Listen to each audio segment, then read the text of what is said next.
అతనితో ఏదో గొడవ పడింది.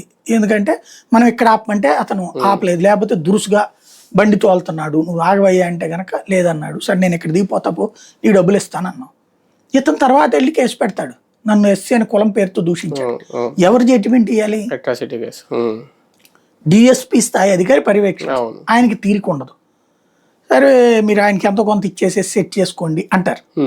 ఇక్కడ మనం చెయ్యని తప్పుకు పెనాల్టీ కట్టాలి. కులం తెలిసి తిట్టే వాళ్ళని ఖచ్చితంగా శిక్షించాలి, తప్పులేదు. నువ్వు కులాన్ని తెలిసి వివక్ష చూపెట్టడం తప్పే, నో డౌట్ ఎట్ ఆల్.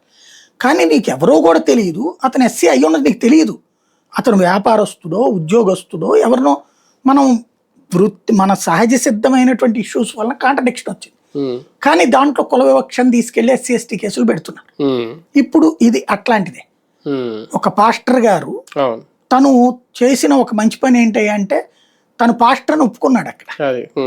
అలా ఒప్పుకోకుండా ఉంటే గనక ఈ కేసే ఉండేది. అదే జనరల్ గా ఇక్కడ వచ్చే డౌట్ ఏంటంటే చాలా వరకు మత మార్పులు జరుగుతున్నాయి. ఇప్పుడు హిందువులు కూడా క్రిస్టియన్ చర్చికి వెళ్తారు, వాళ్ళు మన దేవుడిని వదిలేసి ఆ దేవుడిని పూజిస్తున్నారు, అంత అయిపోయింది. కానీ ఏదైనా ఒక జాబ్ కోసం అప్లికేషన్ పెట్టినప్పుడు ఏదైనా అయినప్పుడు అక్కడ రిలీజియన్ ఏంటి అంటే వాళ్ళు హిందూ అని రాసేస్తారు. ఇప్పుడు క్యాస్ట్ అంటే ఓకే, మన క్యాస్ట్ సర్టిఫికెట్ ఉంటుంది, అది పెట్టుకుంటా దాని ఆధారంగా మనం ఇప్పటివరకు అనుకున్నట్టు ఆ రిజర్వేషన్స్ వస్తాయి. కానీ ఇక్కడ he's a Christian or Hindu అనేది హౌ టు డిసైడ్ దెమ్ అక్కడ, అంటే దానికి ఏమన్నా ఉంటుందా? అంటే పుట్టినప్పుడు ఏ కులం ఉంటుందో అదే ఉంటది. అది ఓకే, కులం ఓకే, మతం మారితే వాళ్ళు దాంట్లో